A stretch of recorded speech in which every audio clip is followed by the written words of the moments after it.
Oh hey y'all, how's it going? Fatty here, and today I'm going to bring you the top 5 official hidden base locations on the Lost Island, and let's not waste any more of your time and jump straight into it.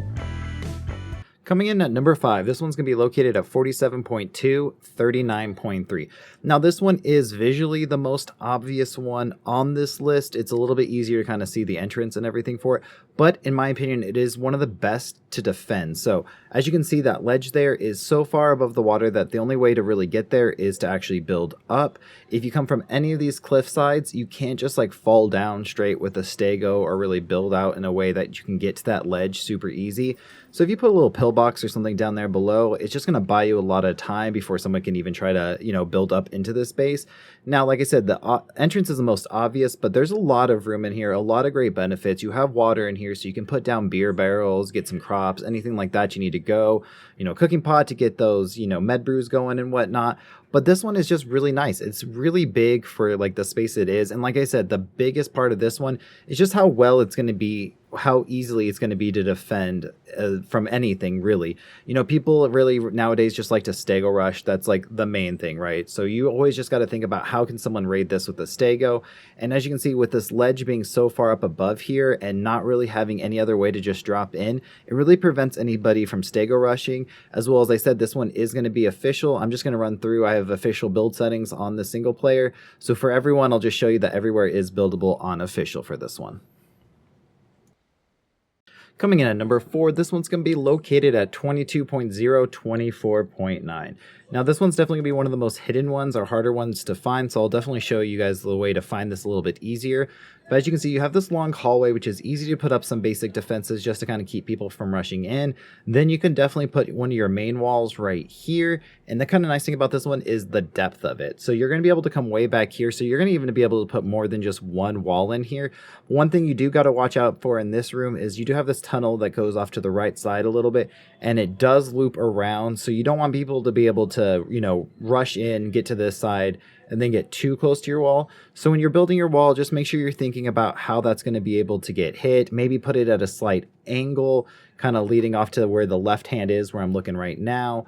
But other than that, you have this giant area back here as well for breeding. So just depending on how you build this, you can actually have quite a bit of room to put anything that you need. And as always, like I said on this one, it is going to be buildable in official, showing you my official settings right here, going through it. Now, like I said, this one is going to be one of the trickier ones to kind of find. It is really close to one of the spawn beaches. I forget which spawn exactly it is, but if you look at the map and just look, you're going to see which one it is because it's fairly close. So you're going to see with these rock tunnels right here, or rock walls on each side, it's going to kind of funnel you in. So you're going to be kind of between the snow biome where Blue Ob is and between the lighthouse right there. And it's going to be along this kind of beach here over to the east side of Blue Ob and then to the west side of the lighthouse. So if you follow that rock tunnel in, you can just kind of get all the way into there. Otherwise, you can see kind of here at the beach. If you find your way up here, I'll show you the coords on the screen. All you got to do is start just walking up this beach a little bit, and you're going to already see that rock wall just a little bit. And all you got to do is drop in. Now, just from another angle, just so you guys show like me leaving here, you can just see how it kind of funnels you in here really naturally. I'm going to go a little bit fast because I don't want this video to be too long. But you can find your way to the beach fairly easy on this one. So if you're just starting off, this is going to be a great spot for you. Now, before we get into the next one, this video isn't sponsored by, but it's kind of done in partnership with Shit Shack PC. It's a small tribes shop. It is a really nice shop. They've helped me get started back on small tribes a little bit, and they're trying to get their shop off the bat, so I thought I'd give them a little bit of a boost and kind of shout them out to you guys. So if you guys are looking just to get started out on small tribes, and you're not necessarily only wanting to spend real dollars and stuff to get kind of going, these guys are a really nice shop. You can spend a really cheap amount to get different kind of dinos, whether it's, breeders, as well as just kind of getting one-off dinos to get you started. But they offer a lot of different options, from heavy turrets to using ARB, as well as element dust to kind of buy some of these options. They have everything from PvP dinosaurs, soakers, flyers, farming dinosaurs, a lot of that different stuff. They also do little PvP kits that include dinosaurs and different things like that, farming packages, a bunch of other stuff. They also do offer a couple of blueprints and different things like that.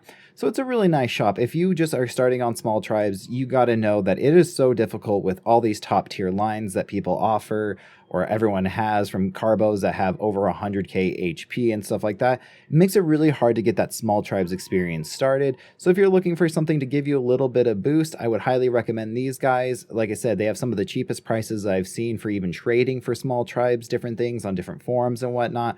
So it's going to be a great place to get started. It helps them out. It's going to help me out as well. So definitely go give them a look. And yeah, appreciate you looking at them. And let's move on to the next base. Coming in at that number 3 spot, it's going to be located at 90.3, 34.2. I like this one because it's pretty far out of the way. If you look, it's this last little kind of crack in the desert biome, really towards the world border. Anytime you're further out from the main stuff, people just tend to scout there a little bit less. And you got this pretty decent entrance. You got a lot of metal to start off. So when you first get here, you're going to be able to just get that farmed up and to be able to put stuff down, as well as a pretty good amount of sulfur. So if you build right over here just at the start, you're going to be able to kind of harvest that sulfur up while you're just building up a few times to get a nice little stockpile, so you're not going to have to worry about it. As well as just make sure you put your wall at a decent spot away from that entrance. It's not really big enough to fit a stego in super well. So if you have your turrets up high, and especially the ones up top and any tech turrets you have on survivors only, it's going to kind of wreck the survivor a little bit on that one. So yeah, it's going to be a great spot, great little starter spot as well. Enough room to breed, kind of do anything you need to. And like I said, it's out of the way near some good resources as well. So it's going to be a really solid spot for you. Coming in at number 2, this one's going to be located at 65.6, 62.5. Now this one's kind of central on the map, which is always a little bit nice. Now starting off on this one's going to be a little bit tougher because there are so many cave creatures in this one. Now you got this first little room where you can put up some defenses to make it a little bit slower, but then you do have this lot more narrow kind of one to kind of get back in here.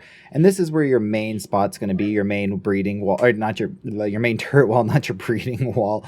But then again, back around this corner, you have a tight little bit of a squeeze to make it harder to get back to like the main chamber.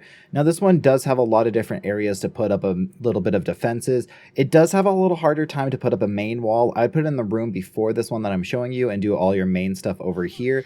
But as you start to expand out, you can put some outside turrets and whatnot, and then kind of use this area as a little bit breeding, and then just use this one as that kind of PvP main defense little area.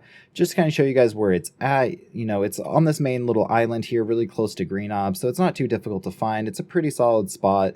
The entrance here is a little bit bigger, so just make sure you put a lot of defenses out here and kind of expand out just to make it a little bit more secure for you.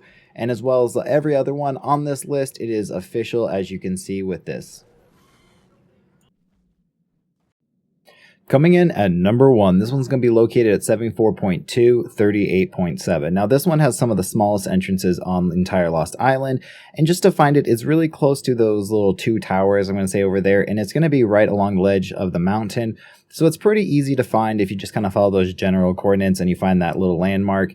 And then you just come down on the edge of the mountain, and then you're pretty much there. Now you're definitely not going to be able to fit a stego. You're going to be able to fit a carbo, but if you put your wall a little bit more forward, not forward enough that people are going to be able to chicken run it or anything like that, but far enough forward that, you know, any of the player onlys are not going to be shooting too far out or anything like that, you're going to have a ton of room. It is official, and when you first get in here, you're going to have a lot of decent resources just to get you started off, like crystal and a lot of flint.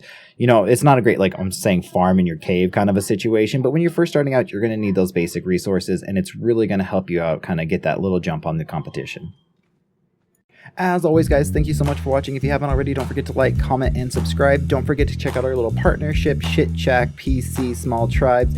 Discord is going to be down in the link below. Let them know that Fatty sent you, and I'll catch you guys in the next video. Peace.